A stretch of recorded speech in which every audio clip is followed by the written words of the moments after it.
அஸ்ஸலாமு அலைக்கும் வரஹ்மத்துல்லாஹி வபரகாத்துஹு. கண்ணியத்திற்குரிய முஃமினீன்களே, எனது அருமை தாய்மார்களே, இன்றைக்கு சமூகத்தில் நோய்களுடைய எண்ணிக்கை ஏராளமாய் போனது.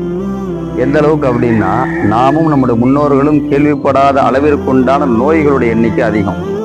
அதே மாதிரி நாம் சம்பாதிக்கக்கூடிய பணம் காசுகளில் ஹைர் பரக்கத்துகள் எல்லாம் இல்லாத ஒரு சூழ்நிலை.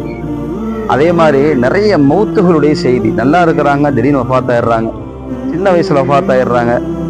அப்போ நிறைய வஃபாத்துடைய செய்திகளை நாம் கேட்குறோம். அதே மாதிரி பெருமக்களே, நாம் கேட்கக்கூடிய துஆக்கள் ஏற்கப்படுதா இல்லையா என்று சொல்லி கவலைப்படுறோம்.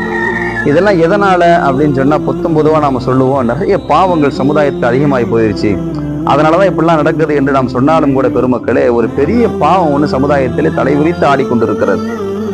இதில் விஷயம் என்ன அப்படின்னா, அது ஒரு பெரிய பாவமாக யாரும் கருதுவதே இல்லை. இன்னும் ஒரு குடி மேலே போய் சொல்லணும் அப்படின்னு சொன்னால், அந்த பாவத்தை செய்கிறாங்கள அவர்களை கூட பாவி என்று நாம் சொல்வதும் கூட கிடையாது. சரி, என்ன அந்த பாவம்?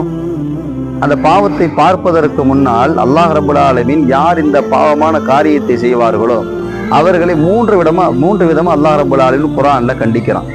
அதிலே முதலாவது ஃபாசிக், பெரும் பாவி என்று சொல்றான். இரண்டாவது அவர்கள் குழப்பவாதி என்று சொல்றான். மூணாவது அவர்கள் நஷ்டவாளி என்பதாக அல்லாஹ் ரப்பல் ஆலமீன் சூரா பக்ராவிலே பதிவு செய்கிறான். சரி, யார் அந்த பாவிகள்? அவர்கள்தான் உறவுகளே வேண்டாம், அத்தா அம்மா வேணாம், சொந்த பந்தம் வேணாம், அக்கா தங்கச்சி வேணாம், தூரத்து உறவுகள் யாருமே நம்மளுக்கு தேவையில்லை என்று சொல்லி, நாம் மட்டும் வாழ்ந்தால் போதும் என்று சொல்லி உறவுகளை தள்ளி வைக்கக்கூடியவர்கள். இவர்களுக்கு இந்த 3 சாபம் நிகழ்ந்தே தீரும் என்று அல் குர்ஆன் பேசுகிறது.